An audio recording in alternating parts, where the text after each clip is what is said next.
നാളെ കൂടി കഴിയുമ്പോ കല്യാണി പിന്നെ ഈ തൃച്ചംബരത്തില്ല. ഒരു സിനിമാ കഥ പോലെ തോന്നുക കല്യാണിയുടെ ജീവിതം. ഒരു ചെമ്പരത്തി ചെടിയുമായി വന്ന പെണ്ണ.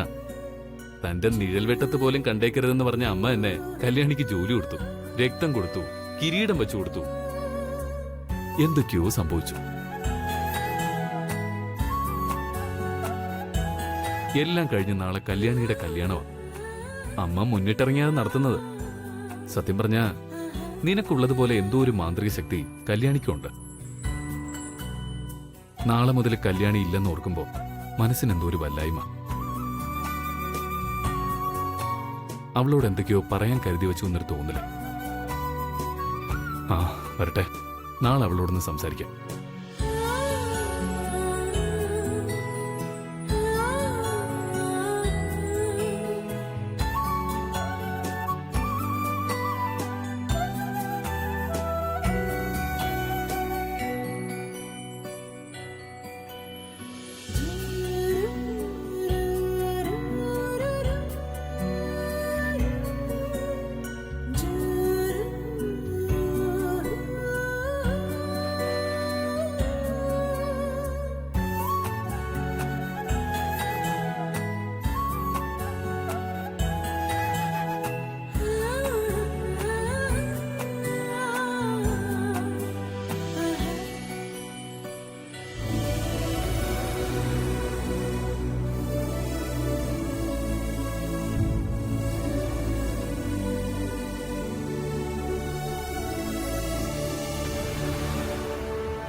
We all wish you all happiness and good luck, Mone. Thank you, അമ്മ. Happy birthday day sir. ഇതുപോലെ ഒരു 100 വർഷം നീ ജീവിച്ചിരിക്കും. Thank you, sir.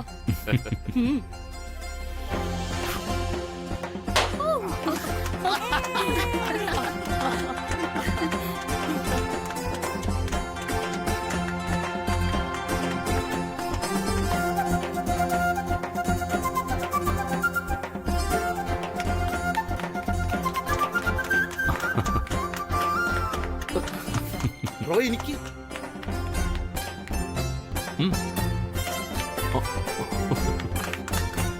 Happy birthday bro. ആനന്ദേ, എന്തു പറ്റി? ലാപ്ടോപ്പ് ഷട്ട് ഡൗൺ ചെയ്യാൻ മറന്നോ നീ?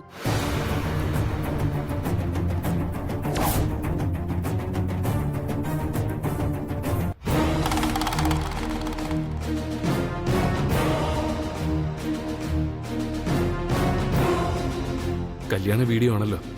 അമ്മ കണ്ട അതോടെ തീർന്നു. അമ്മ അമ്മ ഇങ്ങോട്ടൊന്ന് വന്നേ. ഞാനൊരു ഫോട്ടോ എടുക്കട്ടെ. ഓക്കെ. ഞാനിത് ഫേസ്ബുക്കിലൂടെ കൂർക്കം വലിച്ചോർക്കുന്ന ലോകത്തെ മൊത്തം അറിയിക്കാൻ പോവാ. ഇന്നേ എന്റെ ചങ്ക് ബ്രോടെ പിറന്നാളാ. ആ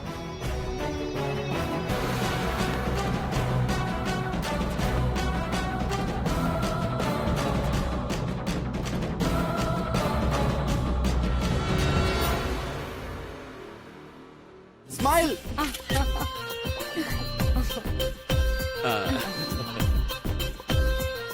Okay, okay, okay, okay. May I have your attention, please? ഒരു ചെറിയ അനൗൺസ്മെന്റ് ഉണ്ട്. രാവിലെ കൃത്യം 7 മണിക്ക് തൃച്ചംബരത്ത് അഖിലാണ്ടേശ്വരി മകൻ ആനന്ദ് കൃഷ്ണന് ഒരു സ്പെഷ്യൽ ബർത്ത്ഡേ ഗിഫ്റ്റ് നൽകുന്നതായിരിക്കും. ബാക്കി സെലിബ്രേഷൻസ് എല്ലാം evening. So we are going to chill.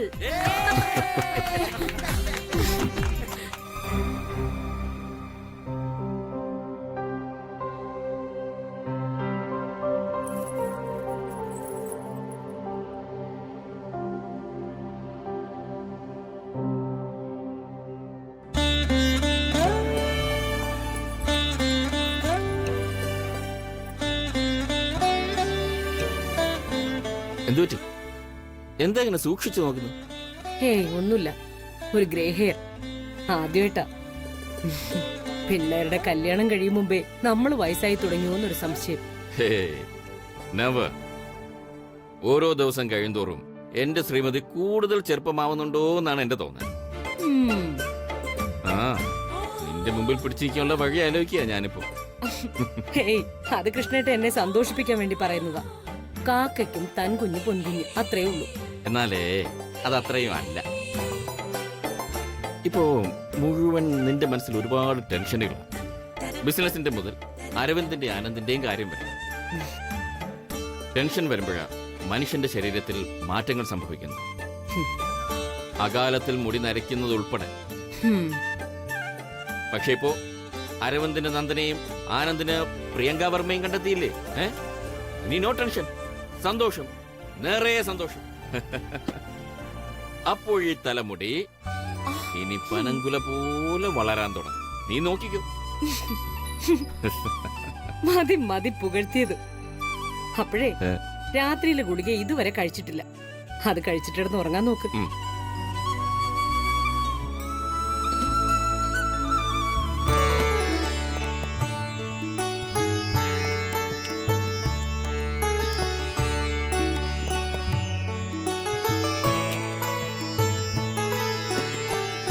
രാവിലെ ആനന്ദിനുള്ള ബർത്ത്ഡേ സർപ്രൈസ് ഗിഫ്റ്റ് കൊടുക്കാനുള്ളതാ. നേരത്തെ എഴുന്നേക്കണം. നമുക്ക് കിടന്നാലോ?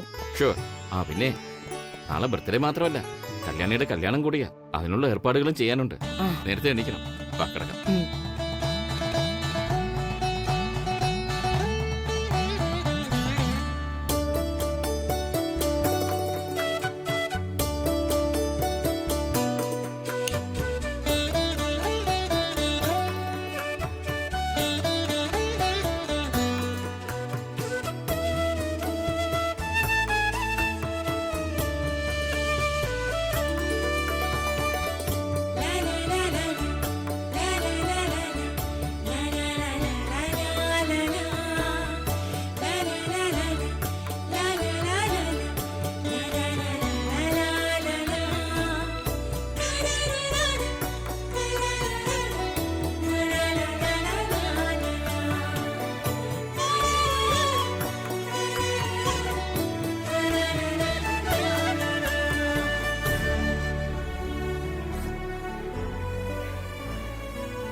മോനെ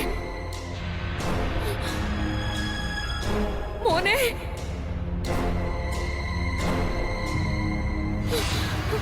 ആനന്ദ്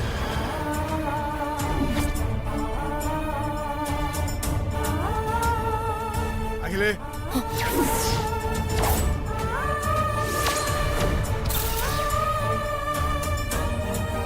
ഇളയച്ചൻ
ഇളയച്ച നിദ്രാഭംഗം നടന്നു. പക്ഷേ അതിന് കാരണം രാത്രിയുടെ അവസാന യാമത്തിൽ വന്നു കയറിയ ഈ ഇളയച്ചൻ ഋഷികേശനല്ല.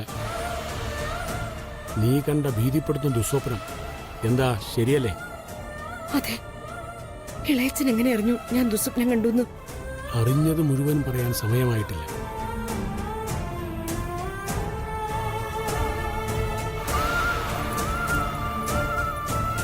ഹിമാലയത്തിൽ നിന്നുള്ള മടക്കയാത്ര, ത്രിവേണി സംഗമത്തിൽ ഒരു മുങ്ങിക്കുളി, പ്രയാഗ് സന്ദർശനം, പിന്നെ പഠിച്ചതൊന്നും മറന്നുപോയില്ലെന്ന് ഉറപ്പുവരുത്താൻ അലഹബാദ് യൂണിവേഴ്സിറ്റിയിൽ സംസ്കൃതം ബിരുദാനന്തര ബിരുദ വിദ്യാർത്ഥികൾക്കൊപ്പം ഒരു സെമിനാർ. അപ്പൊ പെട്ടെന്നൊരു തോന്നൽ നാട്ടിൽ വരണമെന്ന്. വന്നു. അതറിയിക്കാനാ നിന്നെ വിളിച്ചുണർത്തിയത്. നമസ്കാരം.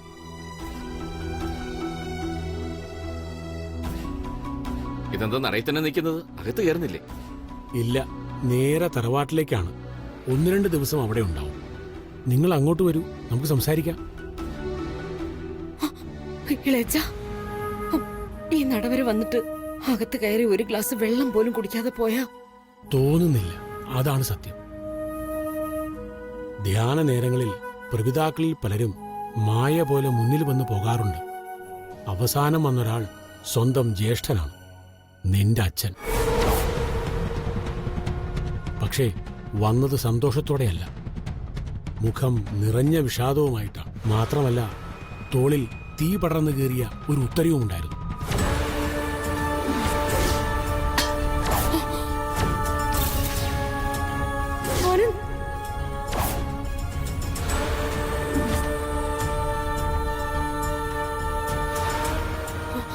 ഇളയച്ച, അതൊന്നും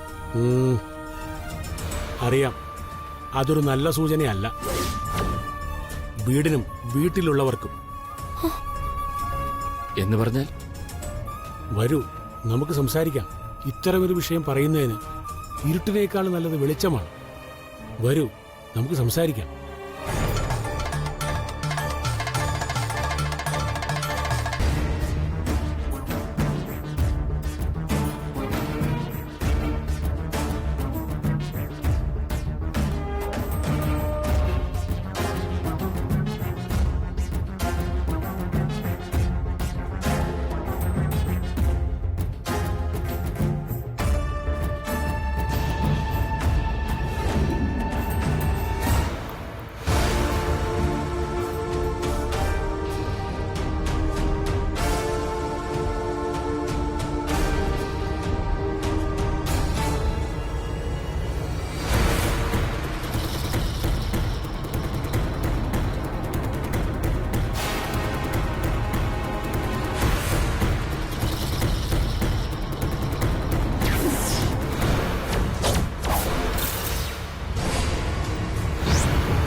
എന്താടി നിന്റെ മുഖം കരിക്കലം പോലെ വീർപ്പിച്ച് രാവിലെ തിന്നാനൊന്നും കിട്ടിയില്ലേ? ഓ, ഞാൻ ഇവിടുത്തെ തീറ്റയൊക്കെ അങ്ങ് മതിയാക്ക. നമ്മൾ ഇനി ഇവിടെ അധികം പറ്റാണല്ലോ. ഹോ, എന്തൊക്കെയായിരുന്നു ആന്റിയുടെ ഡയലോഗ്. തന്റെ കൊക്കിന് ജീവനുണ്ടെങ്കിൽ എന്റെ ആനന്ദേട്ടന്റെ കല്യാണം നടത്തിയിരിക്കും. നീ തന്നെയാ തൃച്ചംബരത്തെ മൂത്ത മരുമകള്. ആനയാ ചേനയാ ചക്കച്ചൊളയാ. ഹും, ഇപ്പൊ എന്തു പറ്റി? കൊക്കൊക്കെ ചത്തുപോയോ? പിന്നെ അത് മോളെ, കാര്യങ്ങൾ ഇങ്ങനെയൊക്കെ ഒന്നും പറയണ്ട. രാവിലെ ക്ലോക്ക് നോക്കി ഇരിക്കുക. എന്റെ സ്ഥാനത്ത് മരുമകളായിട്ട് ഇവിടെ വന്നു കയറാൻ പോകുന്നവളെ സ്വീകരിക്കാൻ. ശ്ശേ, എല്ലാം ഓർക്കുമ്പോ എന്റെ തൊലി ഉരിഞ്ഞു പോവുക. വിശപ്പ് പോലും തോന്നുന്നില്ല. അതാ കഷ്ടം. നിനക്കിത്ര ഫീൽ ചെയ്യുന്നുണ്ടെങ്കിൽ നിന്നെ ഇവിടുത്തെ മരുമകളാക്കി അധികാരം പിടിച്ചെടുക്കാൻ ഇറങ്ങിയ എന്റെ അവസ്ഥയോ? അത് നീ ഒന്ന് ആലോചിച്ചു നോക്ക്. ഇതിനെല്ലാം കാരണം ആരാന്നറിയോ നിനക്ക്? ആരാ?